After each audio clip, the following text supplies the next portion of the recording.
बीकानेर पहुंचे हैं और यहां व्यवस्थाओं को देखने के लिए और परखने के लिए एक साथ करवाया। निश्चित तौर पर इस चुनाव में क्या प्राथमिकताएं हैं, क्योंकि निश्चित तौर पर निष्पक्ष और निर्भीक चुनाव सबसे बड़ी महत्वपूर्ण भूमिका रहे। देखिए, सबसे पहले तो जैसे मैंने आपको बताया कि हम हर जगह हमारी माकूल व्यवस्था है, किसी भी तरह से धन बल का प्रयोग जो है चुनाव के अंदर ना हो, इसके लिए हमने पूरी व्यवस्थाएं की हुई हैं। फ्लाइंग स्क्वाड हमारी लगी हुई है, एसएसटी भी हमारी लगी हुई है। इसके अलावा जैसे मैंने आपको बताया कि सी बिजली एक ऐप है जो कि पिछले चुनाव में भी हमारे यहाँ पे लागू था और इस बार भी है।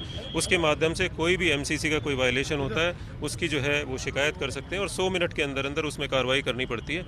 इसके अलावा जो एक्सपेंडिचर सेंसिटिव कॉन्स्टिट्यूंसी रहती है वहाँ पर विशेष जो है ध्यान रखा जाता है और निगरानी रखी जाती है कि धन का जो है कहीं पे ऐसा प्रयोग ना हो। एक चीज और हुई है इस बार, वोटर स्लिप के साथ साथ एक और आइडेंटिटी चाहिएगी। पिछली बार हम देखिए तो 80% वोट जो है वो केवल वोटर स्लिप से हो जाता था, तो ये क्या इससे फर्क पड़ेगा मतदान प्रतिशत में? कैसे आप? मैं नहीं मानता हूँ कि इससे जो है कोई मतदान के प्रतिशत में फर्क पड़ेगा, क्योंकि सभी को हमने जो है जो एपिक कार्ड है वो दिया हुआ है और जिनके नए नाम जुड़े हैं इनको भी हम चुनाव से काफ़ी पहले जो इनको बंटवा देंगे। तो मैं नहीं मानता कि इससे कारण कोई फर्क पड़ेगा, क्योंकि सभी के पास एपिक कार्ड है और इसके अलावा 11 दूसरे अल्टरनेटिव डॉक्यूमेंट्स हैं जो कि अलाउ किए गए हैं। तो मुझे नहीं लगता कि इसके कारण कहीं पर कोई दिक्कत आएगी और इसका प्रचार भी हम काफ़ी समय से हम कर रहे हैं कि इसके आप प्रचार करें कि पर्ची के आधार पर आप वोट नहीं डाल सकते हैं। इसका काफ़ी प्रचार हम कर रहे हैं। स्वीप के तहत पिछली बार दिव्यांग को लेकर आपके राष्ट्रपति स्तर तक पुरस्कार मिला, इस बार क्या फोकस रहने वाला है? एक चीज और हुई है स्वीप में, कहीं ना कहीं ऐसा हो गया है केवल स्टूडेंट्स पार्टिसिपेट करते हैं, जबकि ये कार्यक्रम जो था कहीं ना कहीं जागरूकता का था। इसको लेकर कुछ शिकायतें भी अजमेर कलेक्टर से हुई है, कुछ जगह और भी हुई है, तो ये थोड़ा और वाइड हो और फैले, इसको लेकर कुछ खास? देखिए, सभी आप देखिए, आपने देखा होगा क्योंकि हर जिले की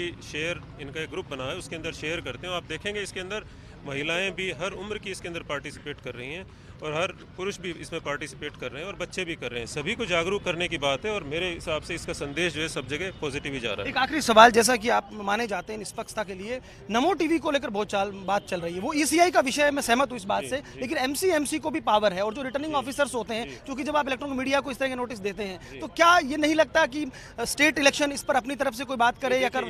इसमें हमारे पास भी जानकारी आई थी, पर चूंकि इसमें कमीशन के लेवल से ऑलरेडी कार्रवाई हो रही है इसके अंदर, तो इसलिए डबल कार्रवाई का जो है उसमें कोई रहता नहीं मतलब, और चूंकि परमिशन वगैरह सब वहीं से होती है इसलिए ईसीआई के स्तर पे कार्रवाई हो रही है। वोट के लिए अपील राजस्थान की जनता से? हाँ बिल्कुल, मैं तो सभी से अपील करना चाहता हूँ, बार बार हम यही कह रहे हैं कि भारी संख्या में आए और अपने मत का जो है प्रयोग करें। बहुत शुक्रिया हमसे बात करने के लिए। ये थे मुख्य निर्वाचन अधिकारी आनंद कुमार, जिन्होंने कहा कि वोट आप जरूर करिए, साथ ही साथ विभिन्न विषयों को लेकर उन्होंने हमसे खास बातचीत की। कैमरा पर्सन गुलाम रसूल के साथ Lakshman Raghav, First India News, Bikaner.